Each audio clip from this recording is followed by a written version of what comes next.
As entradas da União Soviética e dos Estados Unidos no conflito trarão mudanças definitivas para os rumos da guerra e para as relações internacionais depois de 1945. Costuma-se pensar 1942 como o ano em que a situação da guerra teria virado a favor dos aliados. Mas existem outros marcos cronológicos relevantes. Em 1941, ocorrem transformações importantes. A invasão do território soviético e a reação dos russos mostra que a União Soviética não mais poderia ser ignorada na correlação de forças mundiais. O ataque japonês a Pearl Harbor e a entrada dos Estados Unidos na guerra mudam os rumos das relações internacionais. A Europa perde a posição de centro do mundo e de principal referência política no cenário internacional. Portanto, em 1941, a geopolítica mundial já está sendo redefinida.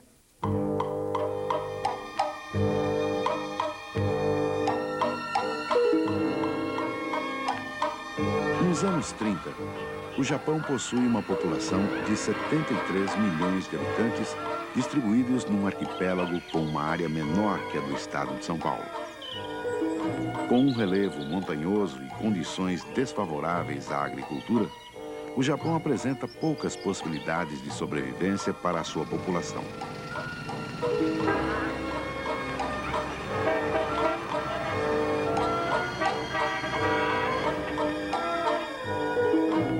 A cultura tradicional japonesa tem três componentes. Um componente nacional, que seria o xamanismo japonês, ou seja, o culto dos antepassados divinizados e das forças da natureza. Um componente chinês, que é o confucionismo, a filosofia política. E o terceiro componente religioso, vindo da Índia, que seria o budismo. Agora, no século passado, eles vão exaltar a dimensão nacional da cultura e vão rejeitar tanto o confucionismo quanto o budismo. E a partir daquele xamanismo nacional primitivo, formarão então o shintoísmo estatal, a religião nacionalista oficial. O Japão, nos meados do século XIX, era uma sociedade feudal, fechada, dominada por uma elite militar, e nesse momento ele começa a sofrer a ameaça da penetração estrangeira, americanos, ingleses, franceses, russos, e a resposta que o Japão vai encontrar será importar a tecnologia, a ciência ocidental, modernizar-se, mas mantendo uma ideologia tradicional que na realidade é inventada, não é, para criar-se um nacionalismo capaz de competir com o do Ocidente. Então eles vão ressuscitar velhos mitos milenares, né, de um imperador divino que na época estava quase esquecido, e vão criar uma nação forte.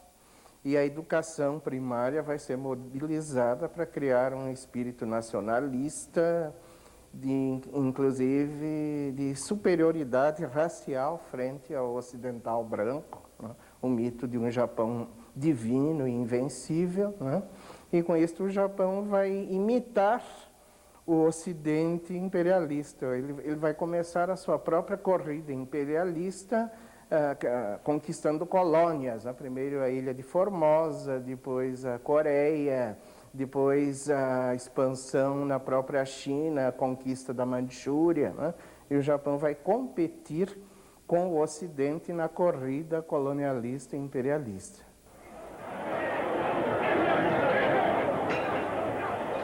Nas primeiras décadas do século XX, começam a se formar as sociedades nacionalistas. Defendem um império japonês militarizado e expansionista. Além de altas personalidades civis e militares, essas sociedades são cada vez mais frequentadas por jovens oficiais provenientes de camadas pobres. Eles acreditam na ideia da invencibilidade japonesa e defendem as conquistas militares como forma de acabar com as necessidades de seu povo. São também adeptos da disciplina rigorosa, do culto à violência e da valorização da guerra. Essas ideias começam a se tornar populares no Japão. Cresce a importância das forças armadas. O exército e a marinha passam a exercer maior controle sobre o Estado. No início dos anos 30, o Japão invade a China e ocupa a Manchúria. Ali, cria o estado de Manchukuo. O território chinês é rico nas matérias-primas que o Japão necessita. Os japoneses prosseguem ocupando outras regiões e formam um governo central na China de Nanquim, república separada do Império Chinês desde 1911. Em 1939, como represália às invasões na Ásia, os Estados Unidos anulam tratados comerciais com o Japão. Os japoneses passam a ter sérios problemas de abastecimento de petróleo, aço e ferro.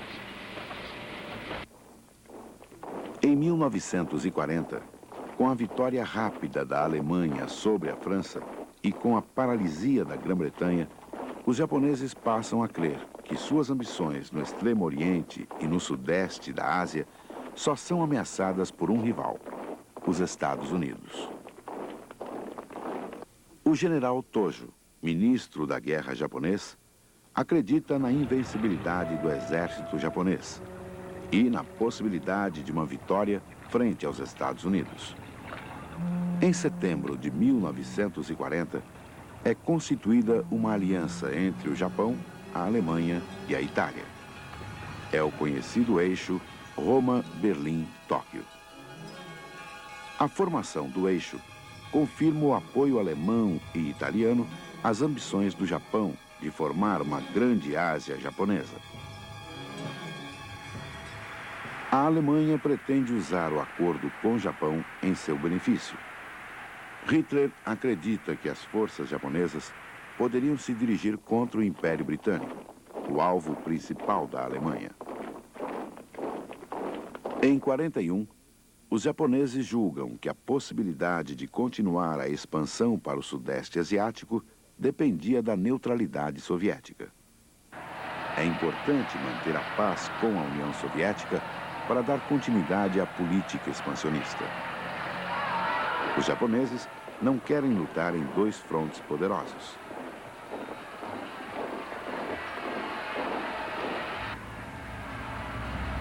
Aos soviéticos também interessa um acordo com o Japão, pois os temores de uma invasão alemã aumentam. Em abril, o líder soviético Iosif Stalin e o ministro das Relações Exteriores do Japão, Yosuke Matsuoka, assinam o Pacto Nipo-Soviético de Não Agressão. A expansão japonesa prossegue.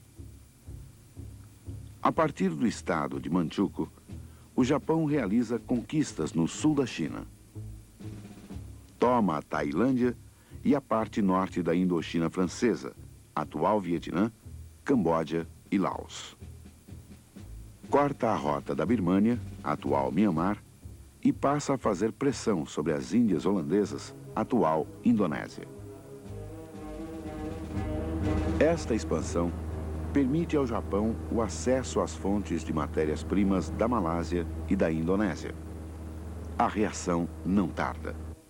A Inglaterra e os Estados Unidos se articulam para defender a China e as Índias Orientais contra a política expansionista do Japão. Em outubro de 41, os extremistas assumem o comando do Japão. O ministro da Defesa, general Tojo, é nomeado primeiro-ministro. O general Tojo toma posse com a firme resolução de continuar a expansão e a acabar com a resistência chinesa. O choque com os Estados Unidos torna-se iminente. De um lado, o Japão desejando formar um império na Ásia Oriental. Suas conquistas atingem colônias da Inglaterra, da França e da Holanda. E de outro lado, os Estados Unidos participando veladamente da guerra com o envio de material bélico para a Inglaterra e seus aliados. Sua indústria trabalhava concentrada na produção de armamentos. Mas as invasões do Japão cortam o suprimento de matérias-primas básicas para a indústria bélica. Pode-se pensar que a entrada dos Estados Unidos na guerra não seria interessante para a Alemanha. Com a invasão da União Soviética, Hitler criava mais um fronte e mais um inimigo poderoso. Mas as alianças entre a Alemanha e o Japão, o pacto Roma-Berlim-Tóquio, deixam Hitler sem alternativa. Se o Japão entrasse em guerra com os Estados Unidos, a Alemanha entraria ao lado dos japoneses. Para os Estados Unidos, o crescimento do Império Japonês no Extremo Oriente era nocivo. Uma importante área estratégica fora do controle norte-americano ameaçava as suas ambições de domínio. Se a expansão territorial do Japão é vista como uma agressão, o corte dos suprimentos e o congelamento dos bens japoneses pelos Estados Unidos são igualmente uma provocação. Assim se desenhava o quadro geopolítico no final de 1941. No próximo bloco, os Estados Unidos na era Roosevelt. As negociações diplomáticas são ineficazes. O Japão ataca Pearl Harbor. A reação americana e a propaganda anti-japonesa.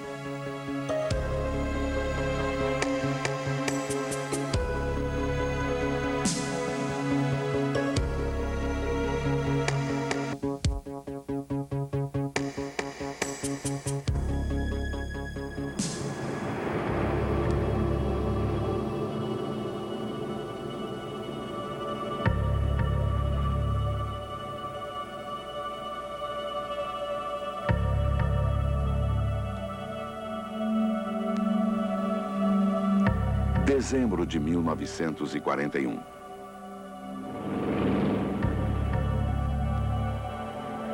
O Japão ataca a base norte-americana de Pearl Harbor, no Havaí.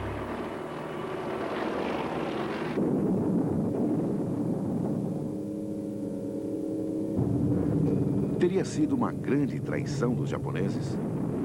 Ou o governo dos Estados Unidos também tinha interesse nessa guerra?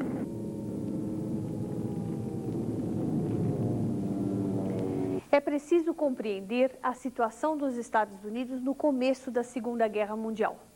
Estamos na era Roosevelt, iniciada em 1933, quando Franklin Delano Roosevelt assume o poder pela primeira vez. Se o presidente Roosevelt tirou os Estados Unidos da depressão econômica, ele também foi responsável pelo fim de sua neutralidade política. Devolveu aos norte-americanos a crença nas possibilidades de expansão econômica e na tradição do chamado destino manifesto, ou seja, na ideia de superioridade natural anglo-saxônica sobre os outros povos do mundo.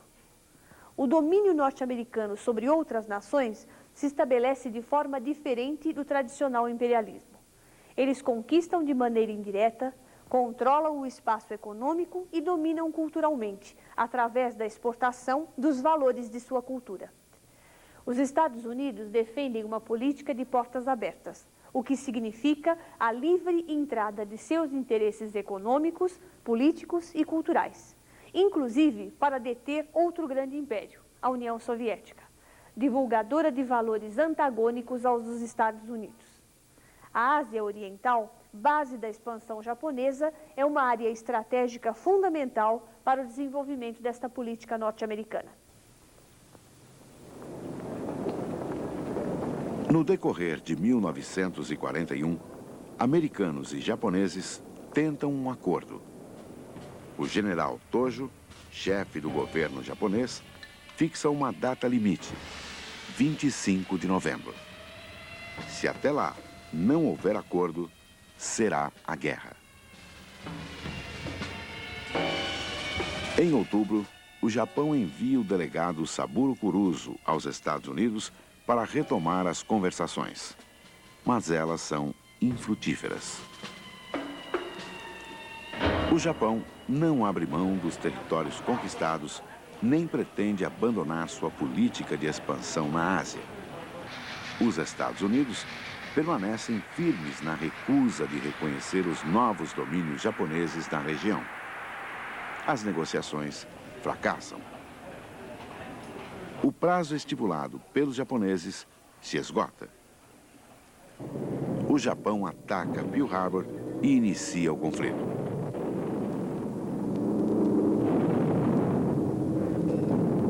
Mas o que pensavam os norte-americanos naquele momento? Queriam a guerra? Ou preferiam manter-se de fora?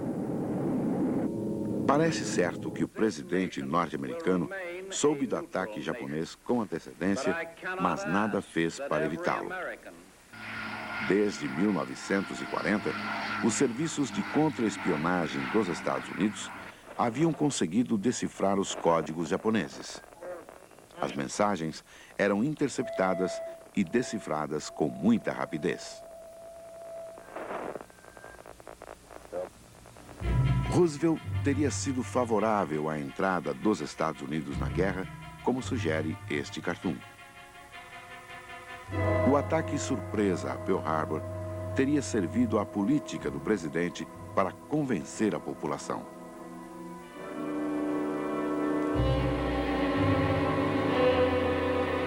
Uma das versões construídas acerca dos bastidores da Segunda Guerra afirma: Roosevelt teria total conhecimento sobre o ultimátum japonês de 25 de novembro de 1941, a data limite para o fim das negociações com os Estados Unidos. Se esta hipótese se sustenta, pode-se pensar que o governo dos Estados Unidos trabalhou para forçar o ataque japonês. Mas por quê? Em primeiro lugar, porque a população norte-americana ainda se dividia. Havia uma oposição às simpatias de Roosevelt pela entrada na guerra. Uma agressão japonesa poria fim a estas discussões.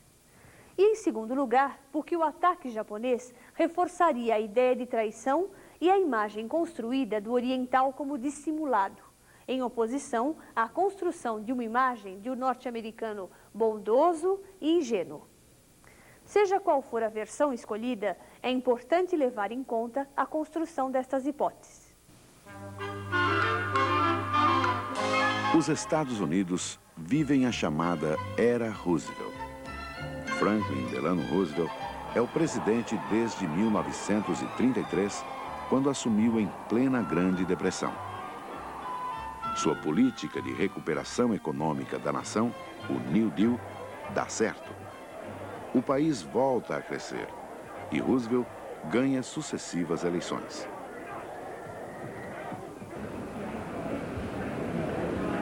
A política externa da era Roosevelt rompe com o isolacionismo norte-americano e instaura a diplomacia da colaboração internacional. Em 1934, com a expansão japonesa, Roosevelt reestabelece relações diplomáticas com a União Soviética. Em 1939, com o início da guerra na Europa, as leis de neutralidade são abandonadas em benefício da Grã-Bretanha e de seus aliados. Uma nova legislação permite ao presidente liberar aos aliados material de guerra sem pagamento. Paralelamente, os Estados Unidos desenvolvem uma política de relações com a América Latina. A política da boa vizinhança, como ficou conhecida, é uma forma de estabelecer sua influência na região. Hollywood e os estúdios Disney são acionados para reforçar essa influência.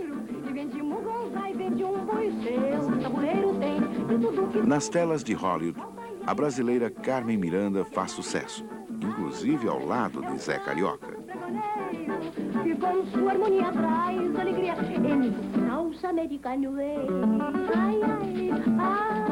O governo americano não tinha muita clareza sobre qual é o grau de envolvimento que devia ter naquele momento nas questões da Europa, da Ásia, da América Latina. A opinião pública norte-americana tinha muito temor de envolvimentos externos em questões principalmente de guerra. E aí, à medida que os sinais da guerra foram se tornando mais concretos na Europa, a política da boa vizinhança, na verdade, ficou esquecida, virou uma frase. Isto acabou ocorrendo em 1941, mas já no quadro da guerra. Quer dizer, o que muda, de fato, as coisas é o ataque japonês a Pearl Harbor, que ocorre em dezembro de 41. Então aí passa a ser muito concreta a preocupação dos Estados Unidos em se aproximar do Brasil, em se aproximar de outros países da América Latina para organizar o esforço de guerra. E, particularmente no caso do Brasil, para ter acesso às bases no Nordeste brasileiro, a base em Natal, que eram uma ponte, né, de comunicações e de transporte extremamente importante para o norte da África. Para o povo norte-americano, a era Roosevelt representa a volta da confiança no país. A política externa intervencionista reforça o ideal de uma superioridade anglo-saxônica. A era Roosevelt é principalmente a consagração dos ideais do American Way of Life. O chamado American Way of Life, este modo de vida norte-americano, nasceu na era Roosevelt, mas atinge seu auge nos anos do pós-guerra. O término da guerra multiplica enormemente a área de influência dos Estados Unidos e também o seu poder de fogo. O historiador Marc Ferrot, um estudioso do cinema, analisa as fases de evolução da filmografia norte-americana. Há o momento do mito do pioneiro, onde o conquistador do Oeste luta contra o impiedoso e selvagem indígena. Mocinho versus bandido. Há a fase da valorização dos ideais progressistas dos Yankees do Norte contra os pensamentos retrógrados dos fazendeiros do Sul, relacionada com a vitória nortista na Guerra da Secessão. E há a extensa lista dos filmes de guerra. Os bondosos, belos e fortes norte-americanos vencem os frios alemães e os dissimulados e traiçoeiros japoneses. A televisão, no pós-guerra, será importante na divulgação do American Way of Life para boa parte do mundo através da exportação de seus enlatados. Lembra-se com prazer dos seriados dos anos 50 e 60, como Papai Sabe Tudo, onde Robert Young faz um pai onipresente e ao mesmo tempo liberal na sua relação com os filhos em uma família absolutamente harmoniosa. Diga-me, papai, o que é que você faria se alguém o traísse? Dependeria das circunstâncias, é claro. Às vezes é melhor não fazer nada. Como neste caso em que Patty é sua amiga. Você está querendo dizer, papai, que se alguém em quem confiasse de repente fizesse alguma coisa para o prejudicar, você não faria nada? Acho que não faria. Fingiria que nada tinha acontecido. Daria outra face. Outro seriado da mesma época é I Love Lucy, onde mostra Lucille Ball às voltas com um humor óbvio, típico norte-americano. Apesar de suas trapalhadas, apresenta uma família estruturada, com uma dona de casa bem arrumada e um lar organizado, cheio de maravilhas eletrodomésticas que fariam as delícias do consumo de qualquer senhora da classe média. Pelo menos essas contas tiraram do seu pensamento os $3.000 pagos pela nova mobília. Eu tinha me esquecido disso.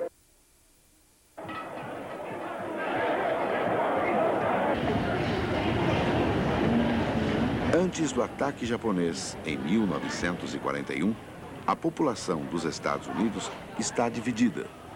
Muitos não querem o país na guerra.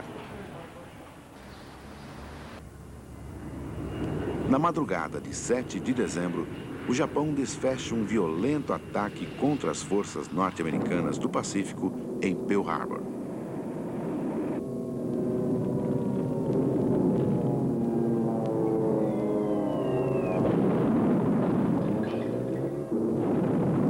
Os Estados Unidos declaram guerra ao Japão. A Grã-Bretanha faz o mesmo. Em seguida, a Alemanha e a Itália declaram guerra aos Estados Unidos. A população norte-americana é mobilizada para a guerra. A ideia do ataque surpresa é usada para caracterizar um ato de traição do Japão. A propaganda americana dissemina uma imagem do povo japonês como dissimulado e traiçoeiro. Este documentário, produzido nos Estados Unidos, veicula uma imagem estereotipada dos japoneses. He is able. He knows his job. His endurance is phenomenal.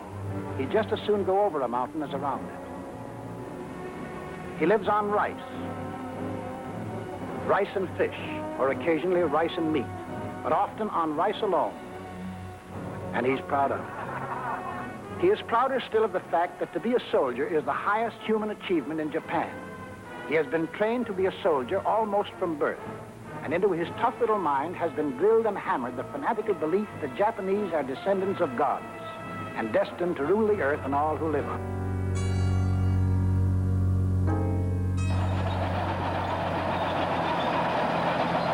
1941 é o ano em que a Segunda Guerra toma um novo rumo. As entradas da União Soviética e dos Estados Unidos expandem os conflitos para uma dimensão mundial. As relações internacionais sofrem profundas transformações. A Europa Ocidental deixa de ser o palco principal da guerra. União Soviética e Estados Unidos vão assumir os maiores papéis no desenrolar dos conflitos. A invasão soviética pela Alemanha e a vigorosa reação russa, responsável por boa parte da derrota nazista.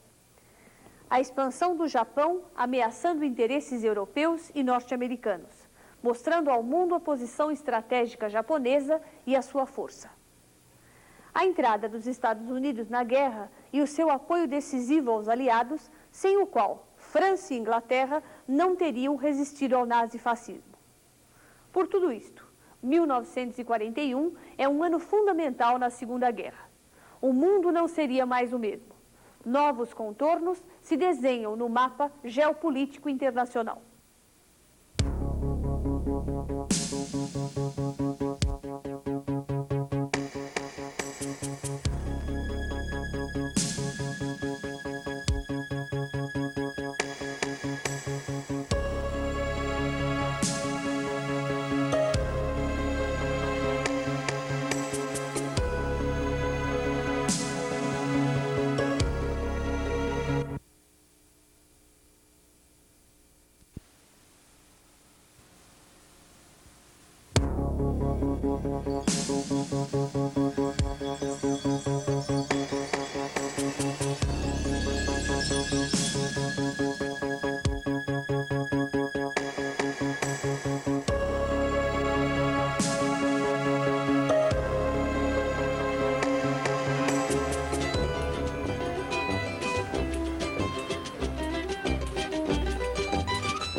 Brasil, 1937. O presidente Getúlio Vargas dá um golpe e implanta o Estado Novo, um regime simpático ao fascismo italiano. Em abril de 1940,